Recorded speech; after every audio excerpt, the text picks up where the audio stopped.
Wish I could buy me a spaceship and fly. I swear I do. Past the sky. Hello again, this is Gina from hauntedflower.com and hauntedflowerreviews.com, here today to review Skyline, which looked really awesome from the trailer. But when you watch the movie, it's a little bit of a mixed reaction. Let's talk about the positive things in this movie. Obviously, we are in Los Angeles and there's an alien invasion. That's all you really need to know about the plot. The effects are amazing. The brothers Strauss directed this. They've only directed 6 projects, but visual effects, they worked on 60 projects together. So the visual effects are tip-top in every scene. That part of the movie is awesome. It's the people that suck. This movie completely spent all of its time and attention and money on the special effects, which are great, but none on the actors or the script. For example, your lead actor is Eric Balfour. You know who this guy is? He was in the pilot of Buffy the Vampire Slayer. That's the guy who's leading the movie. His best friend is a rap star who lives in a penthouse in Los Angeles.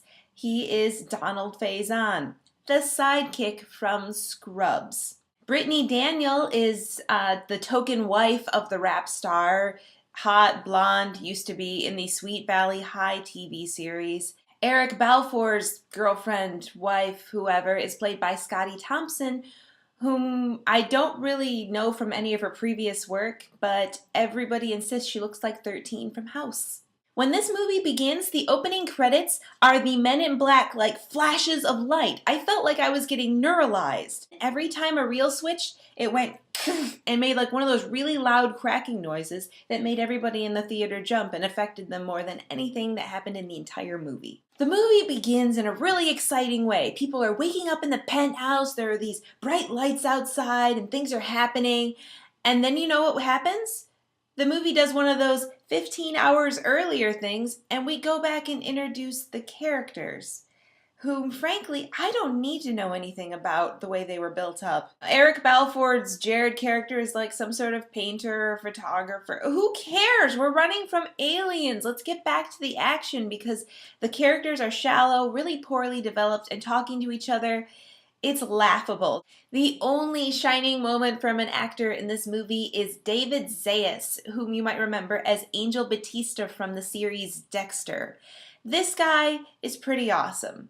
You know, stuff starts happening and he just kind of swoops in, takes over, starts ordering people around and taking over the survival situation when people are being emotional and not thinking clearly. Characters spend most of the movie going up and down the stairs in the elevator in the penthouse deciding whether or not to leave. This movie does rip off of a lot of other movies. For example, we have the Cloverfield aspect of these are a group of people in a city and this is really happening, and you know, if this were really happening to you, you wouldn't know what'd be going on. And it steals the Independence Day thing with the whole like blue things coming down from the sky, and eventually there's a battle with jets coming in and, you know, throw in their biggest ammunition at the ship. This could either be, from looking at it, Independence Day or Men in Black. What those two movies have in common is an actor called Will Smith. You'll notice he isn't in this movie. We don't even have Morgan Freeman as a narrator.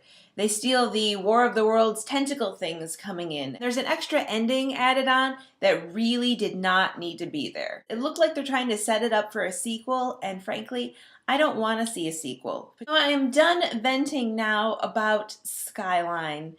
Thank you for listening, and this week at hauntedflowerreviews.com we are having an anime plush giveaway. All you have to do to enter is email hauntedflower@me.com with the name of who this character is and what series he is from. I have 2 of them to give away, so your odds are pretty darn good. See you next time. Shameless plug!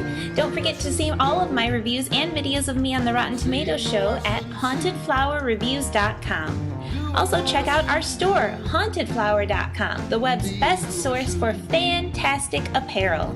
You can follow us on Twitter at haunted_flower or fan our Facebook page too.